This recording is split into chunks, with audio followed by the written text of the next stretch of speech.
other one. I won't.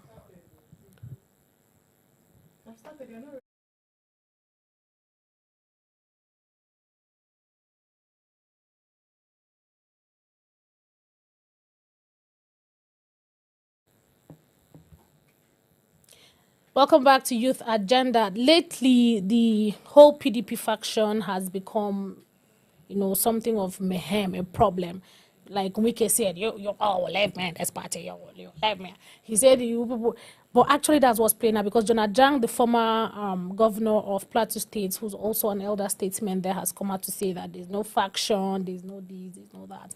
And with Nigeria having just about 2 to 3 states or 2 states, which is Bauchi and Plateau, as the only PDP states, and every other person deflating or moving to APC. I want to ask, is Nigeria, slowly becoming a one-party system?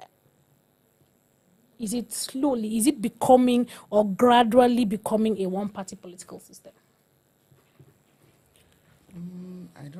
I would say maybe that would be the picture or that's the plan, but I don't think it's going to work due to the fact that we still have sitting governors and key stakeholders holding political position, even in PDP. And then the new party, ADC, also still have some key people. We have strong political people in ADC. So I don't think Nigeria can actually be a one-party system. It cannot operate a one-party system, not now, not even in the future, seriously. When Atiku is still there and he's not yet the president, you think that's possible? It's not going to work. When Peter Obi has not yet carried out his ambition, it's definitely not going to work. So I don't think Nigeria will operate on a one-party system. If Nigeria becomes a one-party system, do you think that's going to fly, Emmanuel? I don't think so. In the constitution of Nigeria, is a multi-party system type of government, political participation. In fact, we have about 62 registered political parties in Nigeria. Exactly, but we just hear of 1 or 2. 1 or 2, because it's about politicking than actual governance. Governance, yes. Yeah. So every time even during the time of Obasanjo, the former president, it was about 2 or 3 states where other parties. I can remember Lagos State under the current president now, then the Ondo State under Olusegun Mimiko, that's Labour Party that time. Then Edo State under AC. Okay, Edo State under AC. There are other Abia State under Ojo Zokalo, then PPA or something. So Nigeria cannot operate on a one-party system. This fight is just, remember during the time of Buhari, when Buhari won his election, I think our politicians, what they do is just to decamp cross carpet from one party to the ruling. When they notice that they are about to lose their power, they move to another party. There are majority of them, ex-governors.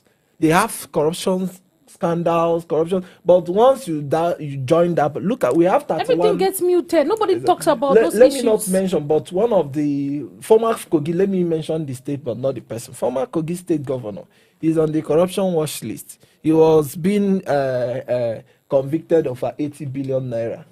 Up till today, since he's in the APC now.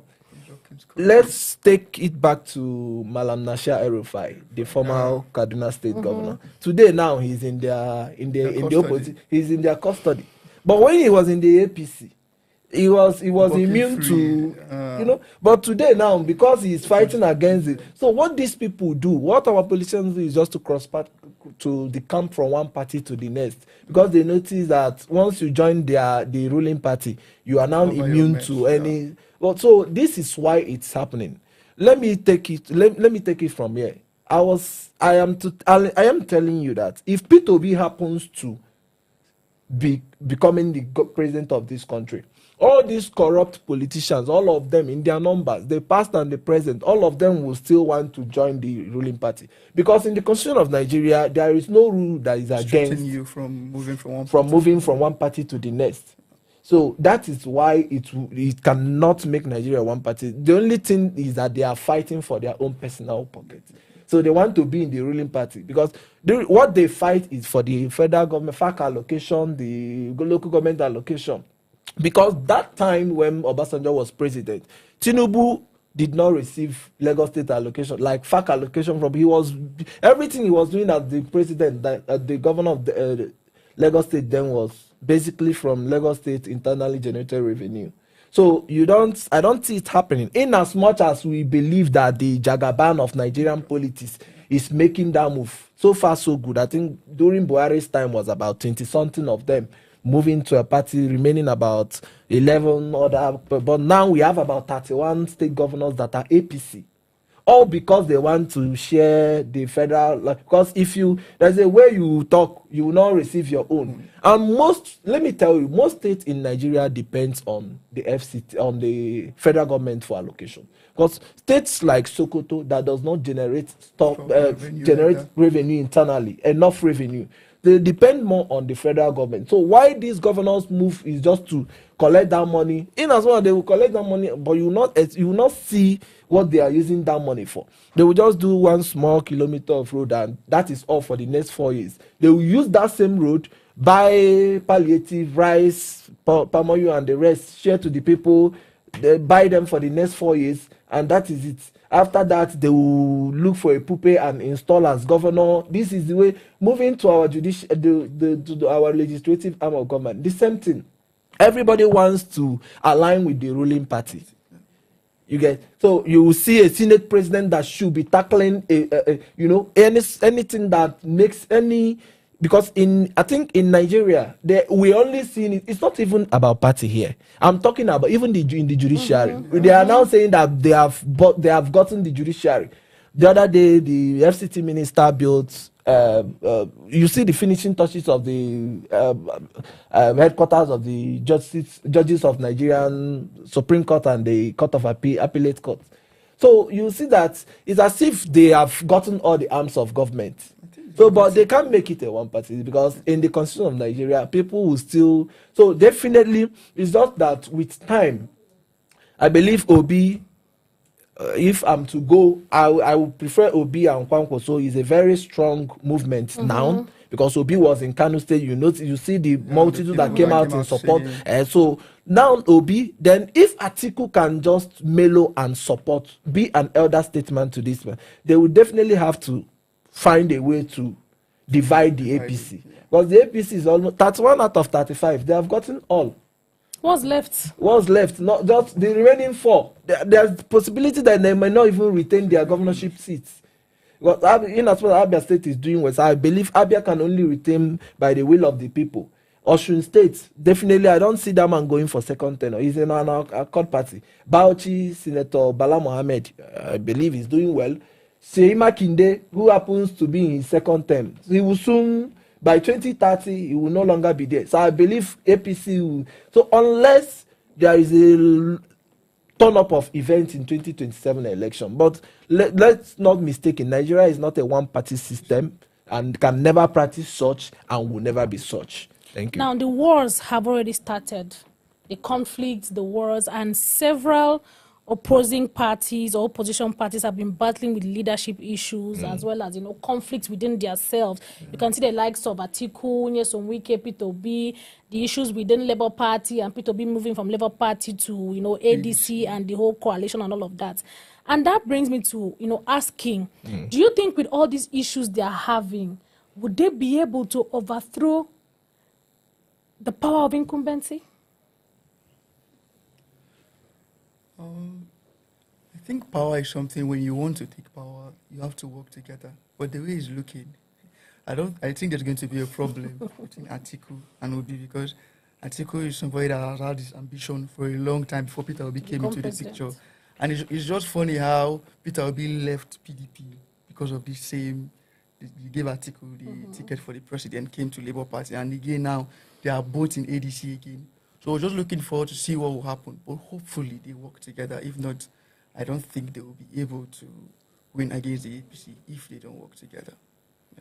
So is the opposition being destroyed from inside or outside by their own self? Okay, thank you. we only have one opposition as it stands now. For the PDP, they are dead on arrival.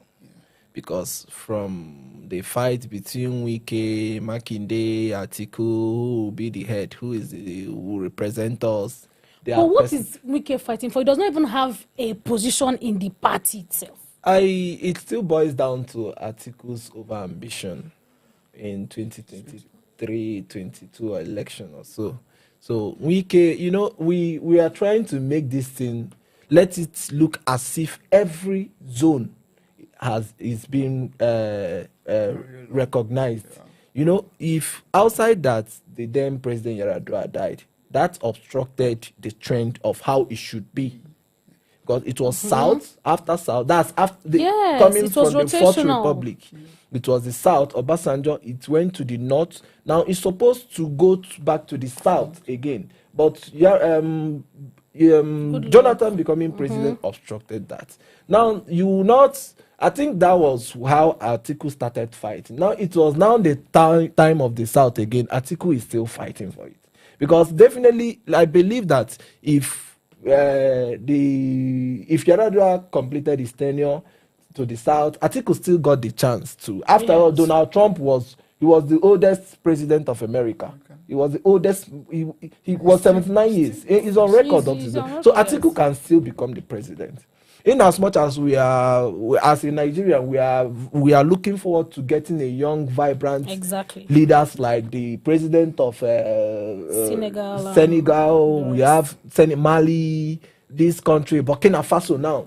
You know, you have young people that understands the current economic trend. I think I recently watched the video of the British Prime Minister Keir Starmer and Tinubu. Tinubu was trying to tell him how climate change affects. The man now shut down the entire, because he doesn't understand anything from our old man. So the whole thing about the party politics, everybody is just fighting for the ambition. But I believe that the ADC, with the way they are making their movements now, I believe that with time, they can destabilize this current government. But I hope that whoever emerges the ADC presidential aspirant, party bearer, I hope that person, be it Obi, be it, not only because I believe the ADC is trying to move it to the South, so that the South can still complete their but in as what if I just hope that whoever happens, if it's ADC, and let's say ADC happens to win the election, I just hope that there is this decision among them that is only 4 years old. Because if it's not that 4 years, because you know power is, you know, toxic. It's very toxic. To the head. So nobody wants to get to the top and only do 4 years. You know, then I would like to complete my own term. So everybody, I believe Obi will just say, Atiku once promised us 4 years. He will only do 4 years because he wants to answer that GCFR. He just wants to be a president. But I can tell you for the fact that if he completes that 4 years, he will be looking forward to another 4 years, because nobody wants power, you know. So that's how power is. So I believe that the ADC, the PDP, whatever party that is involved now, they are working towards trying to unseat the current government. I think that should be their plan. Actually, it should be. Okay, now it's needed now. Not them thinking of who is going to go or who is not going to go. The thing now is, in as much as all these people they are fighting, all of these elders, the thing is, these are elders. Look at the age. We are not comparing. You cannot be comparing USA, who has a 78 or 79-year-old president. Yeah. USA has achieved a lot over the years. Yeah. And whatever USA does now is to the interest of its people. So now our leaders, I don't know, someone said they should ask the president and vice president questions. 16 presidents always repeating the same pattern. It's not looking like a generational cause. It's not looking like there's something that's happening at the seat of the top that we here don't hear about. When they get there, it's always about their self, coalition with outside country, coalition with president, but nothing still yields anything. Why not we try a younger president? Okay, let me come down to, in 2016 or so, the then President Buhari, he signed a bill into law for not too young to run. To run a bill, I think they started reducing years of, because normally in Nigerian constitution, for you to become a president or, you know, vie for presidential seats, Must be up you to 35 years 35 and years, above. But that not too young to run revised edition brought it down to 30 years. Then also the House of Reps, the governors were brought down to 25 to 30 and above. So in as much as we needed young and vibrant politicians, for me, my belief system has nothing to do with God. We have the House of Assembly. That is where we have the councillorship positions, the local government chairmanship. You know, you can't jump from there. Leadership is not a one day something. Yes. You have to learn from the grassroots. You have to start from there. You have to, because there's no way you don't know anything economically. You want to become governor. I know some Nollywood actors and that knows nothing about economic trend, societal, whatever, but they want to join all of a sudden. They want to become deputy governors. This is not a place where it's not a CGI room or what do they call that? Not African magic. The room now they are using doing the production of their master movies. Control room. Exactly. Those things are not. This is real time politics. Emmanuel Macron was the youngest, Emmanuel Macron of France was the youngest minister of economy during his time. Now, what happened to the case of Emmanuel Macron? I remember that Marine Le Pen, a woman, she's still vying for another election. She was then in the forefront of winning the election against his counterpart. Macron woke up one morning, 2 months to the election, declared a new party. Young boys and young youths endorsed him. 2 months to the election, Emmanuel Macron used a 2-month-old party to win French presidential election. He has been there for years now. I believe he's doing well, in as much as he's doing well. French citizens are dragging. I think last time he was slapped or something. So, but we need young and vibrant leaders. But you start from Emmanuel Macron was a minister, as young as the youngest minister in this current cabinet. I think she has been dethroned or something. It's not better. There's this in Nigeria. Yeah, the youngest minister, a woman minister. She's also serving. She was serving. She was an active core member when I think she's a minister of is it youth or sport? But I can't remember the name anyway. But so Betedu was also young. We have other young ones. So, but you can't just wake up and jump into politics. It doesn't work that way. But we're saying waking up and jump into politics. There are some, youths that have been in the line, that have been in the process, that have been learning, who are now supposed to be given a chance. You understand? Yes. They deserve a chance. And I don't know if you have any last word, because I would love to round up, because this conversation is really my last intense. word here is that we had a symposium on youth empowerment in politics. We have so many senators gracing our occasion, telling us how we can start from something, doing so they were telling how many of them follow up with that? Exactly. So they didn't follow up. They didn't. But one thing you have to know in Nigerian political settings, politics is a capital-intensive project. One of them that woke up, the young guy that woke up and spoke that day, was like, he sold his house in Delta State to buy party form. Yet he didn't win the election. So the money involved, the finances involved, demoralizes the youth not to get involved. Exactly. So that is my final. Just the have anything to say, Mr. Daniel, to the public? I think the money aspect you spoke about, that's what brings the number one problem. That's what brings Godfatherism, and then control. You now start controlling you when you're on the seat. Actually. So this is the problem. We have a lot of problems that we need to address. There's a big elephant in the room. In fact, it's no longer an elephant. It's becoming, it's now a kangaroo. No, it's a blue whale. It's a blue whale, the largest whale in the world, largest animal in the world. It is a problem that is eating us up. We cannot always have our elders be there all the time. Can we have spaces? Even down to local government chairmans, you still see 65-year-old people, 55-year-old people still running these positions. What is wrong with the 35-year-old people? What is wrong with the 30? What is wrong with 40? Please, these are the problems we need to look into. And then the issue of money. Why do you have to buy a form for a whooping 1 million naira, 1 billion naira, just to buy a form? 100 million. 1 million. To buy a form. I mean, no. These are the issues that we are facing in the country, and these are the issues that we need to always talk about as youth, and we need more youth to bring their voices and show more interest in political governance. Thank you very much for joining us on Youth Agenda today. I remain your host, Hosanna Okarafo. Join us next time. Bye for now.